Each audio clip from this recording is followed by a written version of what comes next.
I think it's time for a game. Is it time for a game? I think it might be. A little bit of Nerd Pledge. Nerd Pledge. No, I'm not playing music. The Zoom call just asked if I was playing a song. I'm not. Nerd Pledge. It's a game that we play with people on our Patreon page. We need to fund the show, and so they help us do that by sending contributions. But the contributions are not normal round amounts of currency. They're amounts that relate to cricket in some way, and we have to work out what it is. Before we get to our Nerd Pledge number for this week, we should mention that sometimes when we get a number wrong, then people write back to us. We do a segment on the show called Revisits. Adam had a live revisit at a cricket ground at Canterbury during the week when he was bailed up by James Philbrook, who came out of the stands and said, "You just did my number on the show this week." Yeah, he'd listened. Get it right. He'd listened to the podcast on the way to Canterbury to watch the last one dayer, and his number was 275, and I think the clue was Canterbury or something like that, and the fact that we were at Canterbury drew it all together quite well. But yeah, I think he went. Did you do Thiramane's batting average this year or something? No, his career average, now that he's added like 5 runs to it, having been really good this year, knowing that he's one of your particular favourites. I thought I'd put him in the show. No, that was nice of you. But no, he was saying to me, he was insisting that I needed to look at what I was seeing in front of me. And I just couldn't see what he was talking about. We left it with, it's a partnership worth 275.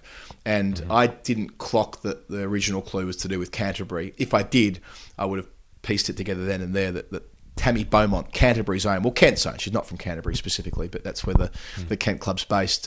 She put on 275 with Sarah Taylor in the 17 World Cup against South Africa when they made that gigantic score of 373 for 5. And the South Africans did a decent job in chasing it. They made 305 for 9. But yeah, there was a record 378 runs made that day at Bristol, which beat the previous record by over 100 runs. So, and yeah, the 275 partnership between Tammy and Sarah Taylor is the highest ever for any wicket in one day, as I'm pretty sure, and I think maybe the highest partnership in one day history, something like that. But he was insisting on looking at it in front of me. Is that in women's one days? Or yeah. I think that there've been men's partnerships that have been higher than that, but that's the highest. There's one of 3. There's Imam ul Haq and Fakhar Zaman put on 300 plus. In Zimbabwe, In Zimbabwe. Yeah, I think we dealt with that a couple of weeks ago, didn't we? So yeah, that's the standard now for women's one day internationals. And the reason he was insisting that I looked at in front of me was that Tammy was on her way to a century at the time, which was a nice way to bring it all back. So thanks, James. Consider your revisit done. But the new number that comes in this week is from Philip Meng, the father of Nerd Pledge, the guy who accidentally came up with the concept by instead of sending us $2 way back in the day, he sent us $2.22, and we said that's a joke about Richie Benaud, and we mentioned it on the show, and then other people started sending us boutique numbers, and eventually it turned into a segment, and then it turned into an entire program of its own. All of this you're responsible for, Philip Meng, and the number that he sent through this time is $3.34. Now, I'm going to say that we could go with the career batting average of 90s all-rounder Mike Watkinson after his 4 tests, who averaged 33.4. But having given this one to Adam, I am suspecting he's more likely to go with DG Bradman 334 at Leeds. That's a thoroughly ridiculous test match, by the way. It's not just Bradman. It's the fact that there's 1,601 runs made I think it's in a 4-day test match. Australia conceding 425 and 375, so 800 runs. And they still won by 7 wickets. And, that was largely because they made about 900 or something like that. Anyway, so they go to Leeds, they bat first, and Archie Jackson's out almost immediately. So Bradman walks out at the fall of the first wicket, scores 2 for 1. By lunch, he's 105, not out. He's only the 3rd player to get a century in the first session of a test after Charlie McCartney and Trumper. He's got to a century in 99 minutes, and he's reached that mark by 10 to 1. Second session brings up his 200 in 214 minutes.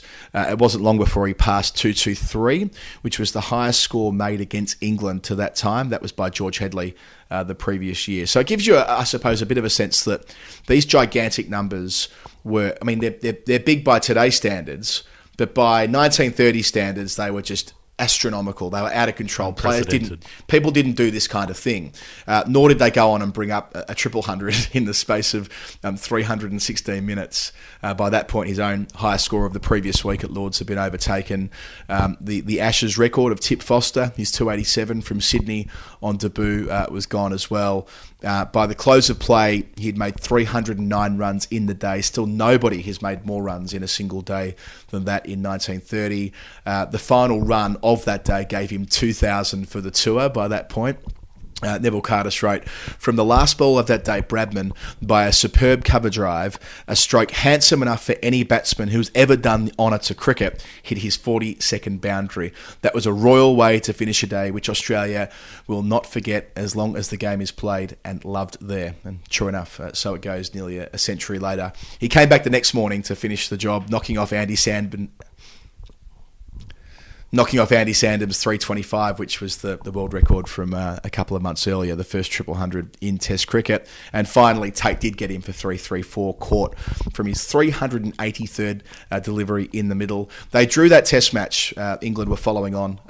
It was a 4-day Test. They ran out of time, as they did at Manchester the following week. So it was all to play for at the Oval, with the series tied at one apiece. And predictably, Bradman made another double ton, 232. To take Australia to 695, and they won that Test by an innings. He would make another triple hundred at Leeds in 1934, 304. His overall record in first-class cricket at Headingley was 963 runs at an average of 193. For the series, of course, he made 974 runs at 140 in just 7 innings. And he finished the summer with 2,960 runs at an average of 99, with a 236, a 185, a 252, a 191, a 254, a 232, a 205, and of course the 334, which stood for the longest time as the Australian record, and still goes down as one of the most spectacular days, if not the most spectacular day in the history of Australian cricket. Thank you, Adam, and thank you, Philip Meng, for sending in a Nerd Pledge. If you want to play Nerd Pledge, you just go to patreon.com/thefinalword. You put in your number, you choose how often you want to send it. It's all in your control, and then your number goes on the list. It will come around on the show, and you stand a very good chance of being able to give away a slab of delicious Brick Lane beer to someone in Australia who you like. It could be you could give it to yourself, you could give it to someone else, and Philip Meng will get to do that because he will be sent the honorary case of 24 delicious Brick Lane products. Brendan Crabb, former winner during the week, sent us through some artistic photographs of himself enjoying a Brick Lane. And the good news that came in over the last week or so as well is that the dark ale, the porter that Brick Lane made, just won an award, the world's best porter at the World Beer Awards. The Revolver. Doesn't get any more global than that. It's called the Revolver, isn't it? Yeah. It's the it is the 2 in the Steve morning. O'Keefe special. Yeah, well, the Andrew O'Keefe special Revolver, wasn't it? Crawling out in the gutter at 3 in the morning, just waiting for a mate. Just waiting for a mate. Glow sticks. Do you know who I am? I'm Shannon Knoll. Yes. Now, listen to this as things that are flavours that you might get in this beer. A midnight black beer with restrained roasty characters and a velvety body. It bursts with unexpected bright hop aromas of candied pineapple, peach, pine resin, and hoppy floral notes, as well as rich flavours of toasted chocolate, espresso martini, and a spicy bitter finish. That's every flavour I've ever heard of. They're all in this one beer. It's literally a taste explosion. And one more thing I'll add, Jeff, before we move on from Brick Lane, is that we are going to have a new discount code which we're going to launch on Storytime this week, which will get you... I say that. I mean, I hope we launch. I'm just going to back us in. We will get the job done before Storytime is recorded in a couple of days, which will open up Brick Lane, if you just want to buy it, by saying you're a pal of the final word. There'll be an offer code or something like that, which will add to the relationship we've already got. I love seeing that photo from Brendan during the week, and I love having the final word linked in with Brick Lane, who are good people doing good things. Patreon.com/thefinalword. Nerd Plan.